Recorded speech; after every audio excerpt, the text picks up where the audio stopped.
sa patatas and french fries. Meron kasing isang malaking pag-aaral na lumabas, kalalabas lang po, galing po sa American Journal of Clinical Nutrition.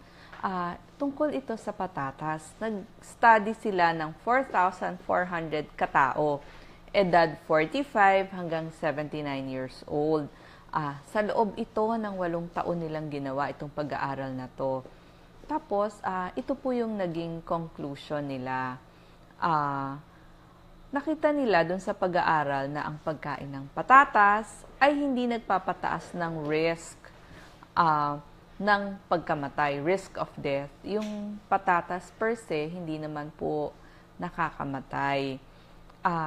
Pero, kasi nga, dun din sa conclusion, nakita nila may 236 na namatay.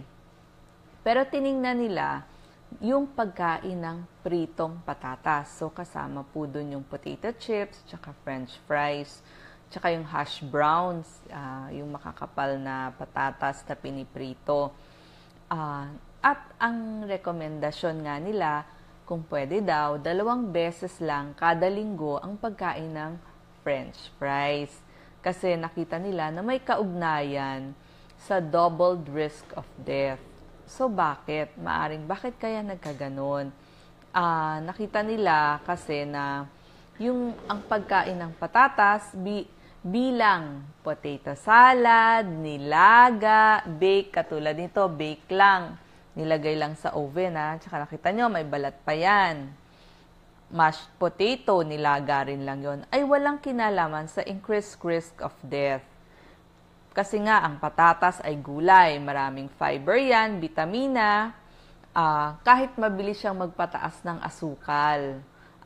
Tinatawag natin high glycemic index yun. Ang gusto nga natin, wag tatanggalan ng balat itong patatas kasi nandun lahat ng nutrisyon sa balat.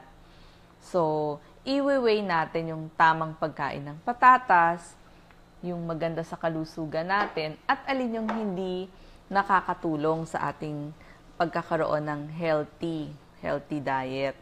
At samantala, ang pritong patatas naman, di ba nilubog yun sa mantika, yung paulit-ulit na ginamit na mantika, tapos pagkatapos lalagyan ng maraming asin, di ba bubudburan nila ng maraming asin.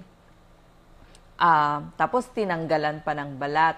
Yun yung ayaw nila or hindi nila nire-recommend. So, kung pwede sana, kung ganong klaseng patatas or french fries, hanggang twice a week lang. Pwede pa naman talaga tayong kumain kasi hindi maiiwasan Pero kung pwede sana, twice a week lamang. Bakit? Ito po ang rason doon. Alam nyo ba na ang small french fries 210 calories na yan agad. Ang medium, 450 kilocalories. Large, 540 calories. Diba? Ang laki-laki ng ibinibigay na calories. So, nakakataba talaga. Tapos, yung fat content niya ang small fries, 10 grams ang fat content. Yung large fries, 26 grams na. Tapos, gaano karaming sodium? 135 mg of sodium is small fries. Tapos, yung large fries, 350 milligrams of sodium niya. Di ba talagang bubudburan nila ng asin para sumarap. Ang french fries pa, inalisan na ng balat, nandoon yung nutrients at yung fiber. Tapos, madalas pa itong kasamang side dish. Di ba ito yung ino-order natin kapag nag-order tayo ng hamburger. Di hamburger plus french fries, hindi ba pareho itong mamantika or sagana sa fats. So, yun yung problema natin. Parehong mataas sa fats, lalo na kung ginawa mo pang sausawan, mayonnaise, tapos yung hamburger mo, pagkarami ring mayonnaise. Ngayon, may isa ring nag-aral, si Alice Lichtenstein, director ng Cardiovascular Nutrition Laboratory sa Tufts University, nabanggit din niya yung acrylamide. Ang acrylamide, isang carcinogen ito. Para daw mag-form ng acrylamide, kailangan yung sugar. So, asukal, Yung asparagine, isang amino acid to na nakukuha dun sa patatas. Tapos, yung mainit na temperatura. Kapag pinagsama-sama mo daw ito, nagpo-form ng acrylamide. Ang madalas nga nilang makitang source nito ay yung mga French fries, tsaka yung mga potato chips, merong acrylamide. So, ang tip ni Vincenzo Fogliano ng University of the Netherlands, kung pwede, ang French fries, iluto natin sa magandang oil. Kung kaya sana, olive oil, corn oil, yung canola oil, at hindi uulit-ulitin. O kaya, i-bake mo na lang or ilaga mo.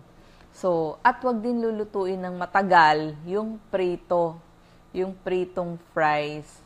At kung pwede, wala ng mayonnaise, okay naman din kainin ang mga French fries. So, yun. Tapos, yun na nga, nakita nila, syempre, pag yung paulit-ulit na mantika o trans fat ang ginamit, parang saturated fat na to eh.